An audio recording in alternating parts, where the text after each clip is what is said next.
A few days ago, I saw this thing, and I've never actually tried it. Okay. I don't know if it works, but it was this thing on Facebook, like, you know, those like life hacks videos. I've seen a few of those, yeah. There's one, I swear it looks magical. Okay. I mean, it's not magic, but I swear it's magic. Okay. Right? Okay.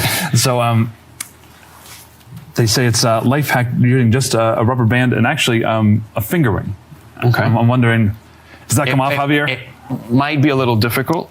Oh, did you hear it crack? Oh my gosh. I don't know which is worse, the finger or the ring there. That's crazy.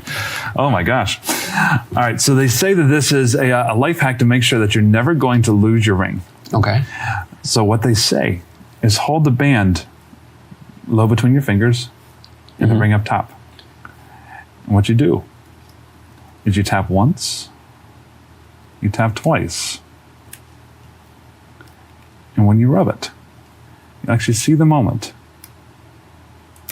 That's nice. And it pops straight inside, which is a weird thing. But they say you just pull, boop, it goes off, but never put it back on. Ooh. Because when you put it back on, it's never going to come off. Like, it's on there for good, Javier. It doesn't matter how much you can pull up, you can pull down, it's not going to come off. So I hope this wasn't an important ring. That's my wedding ring. Okay. So now I have to... Well, yeah. Listen, I'm never going to strong arm you to do anything. I'm not going to tell you what to do with your life, but there is an out, they say. Okay. If you accidentally put it on a second time, you just have to watch this area here and you blow. Watch this point. Okay. 1, 2, 3. Oh. And it doesn't come off, but it actually becomes knotted on, which means it doesn't go up, it doesn't go down. It's actually frozen in time. That's cool. That's incredible. And because it's knotted on, it's actually not on at all. You can take it off anytime you want, but until then, can you hold out your hand? It's a little gift from me to you. Oh, thank you. Thank you. Thank you so much. It looks adorable. Thank you. Thank you. I'm sure my wife is going to love it. Oh, she will. She will. Yeah, just make sure you do that when you go up to her and say, look what Kyle gave me. Look what Kyle gave me. Yeah. Oh, this is really nice. I love the visual moments also. Yeah, so I appreciate that. That's very kind of you. Yeah, you can definitely take it off. And we'll talk about that. We'll talk about some really cool reasons that I do it this way. Because there's obviously a lot of different ring and band routines. But this one in particular has a lot of things going for it. So we'll get to that in just a little bit. Oi, oi, Samuel, how you doing? Welcome back to Murphy's Magic Saturday Sorcery. I'm, of course, Beau Creamer. How you doing on this absolutely gorgeous Saturday? I hope you're enjoying the Blackpool Magic Convention. Let me know if you're at the convention in the comment section below. Now, my friend, before we get into today's tutorial, I do want to tell you about this episode's giveaway. If you want a chance to win the Ring Magic Bundle, all you need to do, stick around till later on in the episode, and I'll show you how to enter that very giveaway. Now, you just saw the legendary and ever so handsome, and I mean it, ever so handsome, Kyle Purnell perform his beautiful effect. This is the ultimate visual borrowed ring on band routine that ends in a souvenir. Now, this is an excerpt from Kyle Purnell's At the Table lecture.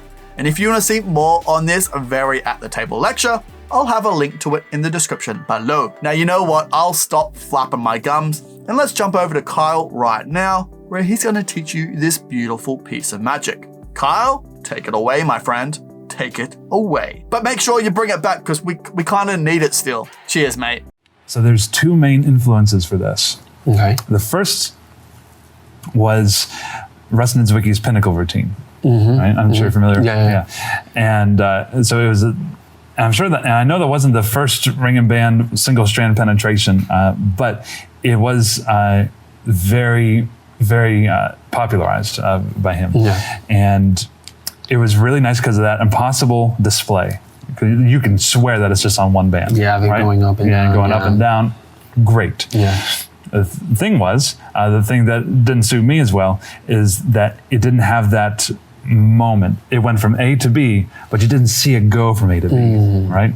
It went from unlinked to linked, but you didn't see the moment that it melted on and was linking, right? The other thing was, it's down here, which it's slightly awkward, right? It's not bad. It looks great. I did this routine for years.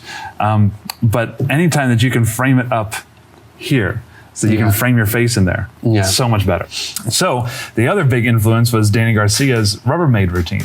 Okay. right? Yeah. And so his is really great, and I don't do it very much, so it wouldn't look very good. But you just take the ring, and it just kind of goes straight onto both strands. And I love the framing of this. This is a strong, powerful pose. I mean, this is great. It frames your face. It's wonderful. Yeah. The thing about this, though, is that it's not an impossible moment. Right, it goes straight on both, but a ring could be on both strands. That's right? true, yeah. And again, it's not a bad thing. It's not a negative. But I was just thinking, well, what if you could take the framing of the Rubbermaid routine and pair it with the impossibility of the Pinnacle routine? Right, that's kind of where this came into play. So I don't usually lecture on this because there's a lot of very meticulous finger movements here. And so usually when there's a lot of people in the lecture hall, it'd be almost impossible to teach. Since we have some close-ups here, I think this would be probably the best place to lecture on it. So I'm excited. I love the Danny Garcia routine. Yeah. It's really good. Yours is incredibly visual too. Thank you. I really appreciate that. So you're going to start on your dominant hand, ring finger. Okay. So I put the ring on the ring finger. I put the band right on top of it. Okay. Put it on the first knuckle. Yeah. Okay. Don't want to go too far. Okay. Now you're going to go in. It's not the Michael Marr thing. It's not hook 'em horns. Okay. Okay. No hook 'em horns here. You're going to go in straight, which is counterintuitive, but you're going to go in straight. And then you're going to hook. So you're going to put a little half twist in. Okay. Okay. Now you're going to take the ring and take it off. You're not going to flip it. Okay, that might be, again, it's a little counterintuitive because you want to flip it, but you're going to take it off and keep it the same orientation as you come up and grab it. From here, the rest of this loop is going to come in with the pinky, and everything else is going to grab the rest of the band. Okay. And that's your setup. Okay, looks like a lot, but it happens in maybe 3 seconds or so. Okay, just while you're talking to people. Okay, so again, I'll do it just a little bit more up to speed. So straight in, curl, take off. Don't change the orientation. You bring this up, put the pinky in, so it's clear. Pinky in, and then the rest of the fingers grab everything else. Okay. Got it. And now you have all this mess back here, but it looks like you have the band down here and the ring up here. Yeah, it looks like they're separate. They're not. Looks like they're very separate, right? So now, this is the cool part. You're going to take the band like this, ring up here, and especially if it's a man's wedding band, I usually go for those, especially for the last phase of this. You'll see why in just a bit. What I do is I orient it out like this, okay? And I pick up with my non-dominant hand, pointer finger and thumb, and I go back. And as you go back, it's going to slip off this ring finger and get caught in between the thumb and the middle finger, okay? And now, as long as you keep tension, all you have to do now is move your middle finger back so they can see that strand. That strand pops into view. Okay, so now it looks like you're just pinching the band in between the two fingers, and it still looks like it's behind the ring. Yeah. Right, but now, really, all you're going to do is release tension between your pointer finger and your thumb of your dominant hand. Now I'm so sorry. I need to interrupt for just a tiny wee second because I want to do a giveaway. But before we get into this week's giveaway, we need to find out who won last episode's giveaway. So who will it be this week? Editor boy, throw in the graphic. Throw it in. I'll give you a pay rise. Everyone's watching. Just, yay! Thank you, mate. Thank you. Congratulations, champion. You're the winner of last episode's bundle. So if you can DM me on any of Murphy's socials, I will get that prize straight out to you. Now on to this week's giveaway. If you want a chance to win the Ring Magic bundle, all you need to do is comment in the comment section below what color is your favorite ring. Is it black like this one? Is it gold? Is it silver? Is it aggressive nutmeg or purple?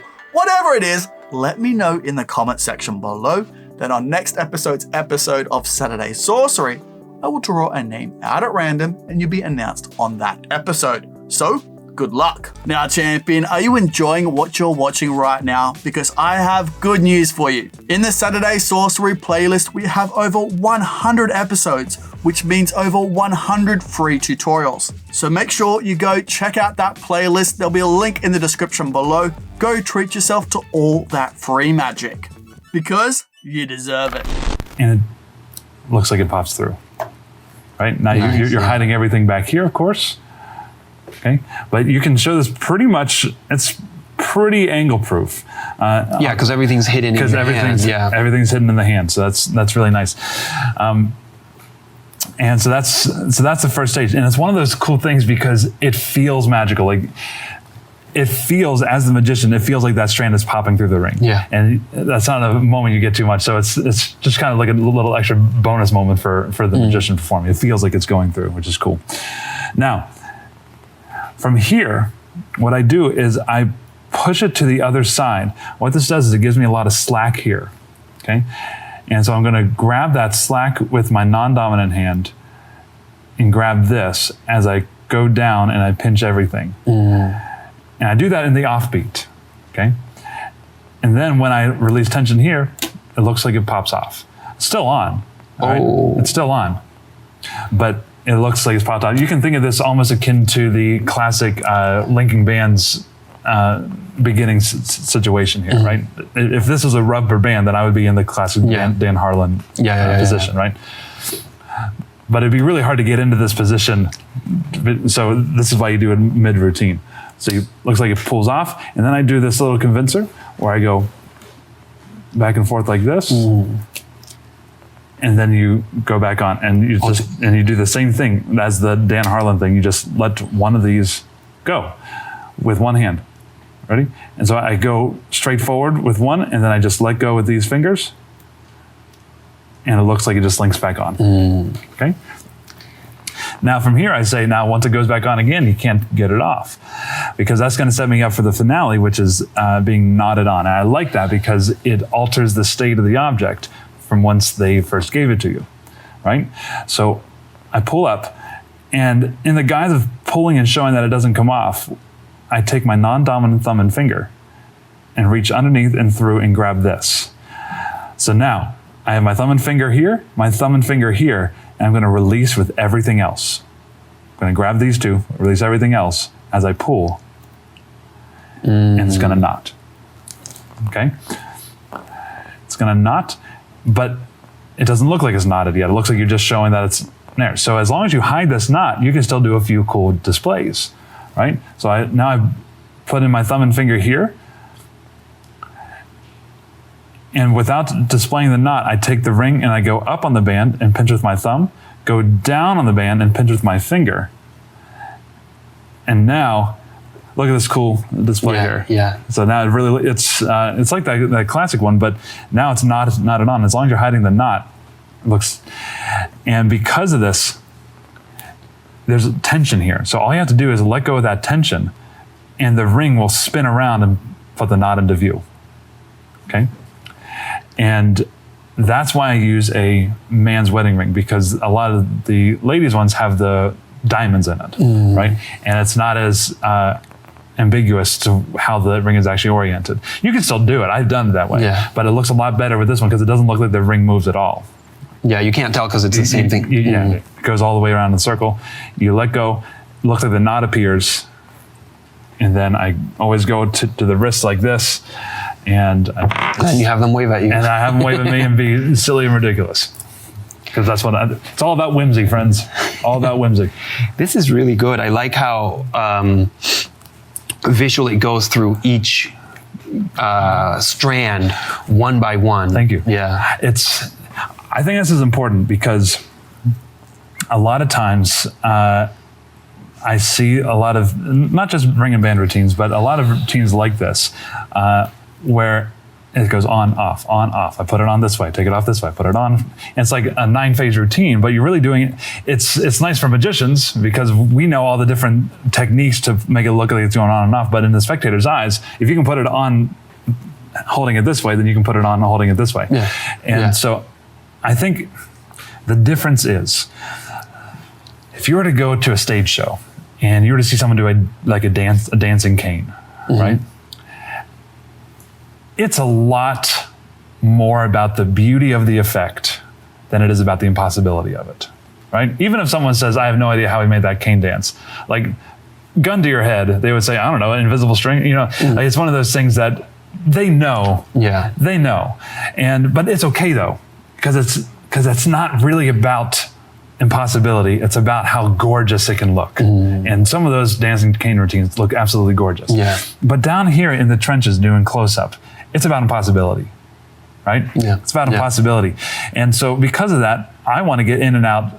I don't want to say get in and out as fast as possible, but I don't want to belabor it. If I can do it once or twice, then clearly I can do it 9 times, right? So I'm not going to show them 9 times. I'm going to show them twice. Yeah. Okay?